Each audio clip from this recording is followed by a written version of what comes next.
Aiken.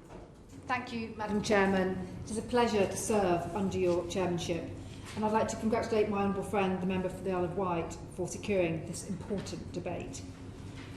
Generally speaking, the proposals outlined in the White Paper I find positive, but there is much to be done to refine our approach, making it a solid foundation for the 21st century future planning system.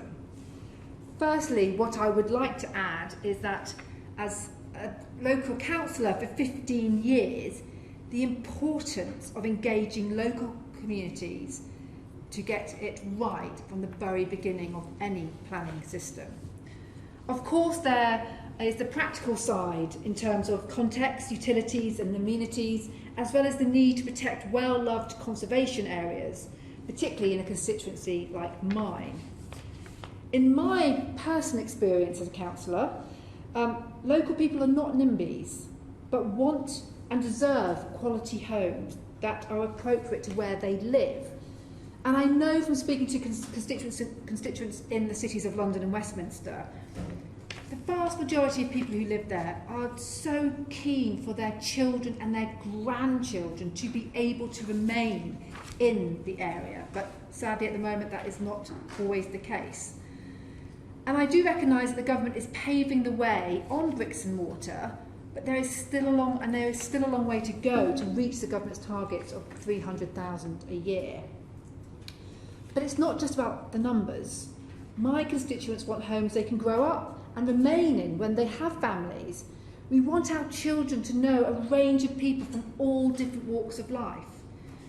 In the cities of London and Westminster, there is a perception that the housing market is polarised between the multi-million-pound properties for oligarchs and very, very wealthy people and council-run estates and housing association homes.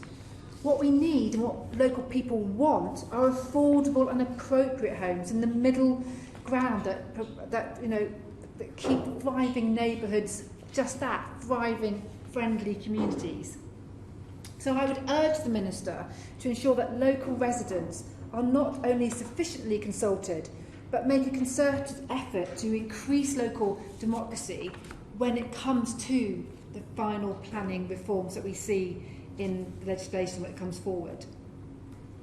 One way of doing that on a practical level is to address the issues of change in use class between residential and commercial and different types of commercial activity.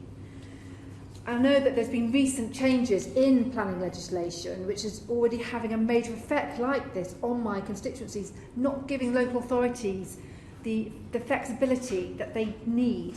For example, the introduction of the commercial, business and service use of Class E, as well as permitted development rights, makes it now significantly more difficult for local authorities to influence the way in which areas develop. These changes have also removed the funding which used to be provided through S106 and SIL process. If every commercial use is considered to be the same use class, then any change of use requires little or no approval and provides no funding, even for the infrastructure that is so badly needed to make all this work. The same goes for permitted development rights process. We have an increasing number of Class E premises which are changing from shops to restaurants without any requirement for planning permission to manage issues such as servicing and hours of use. And that means that licensing has to take up the slack.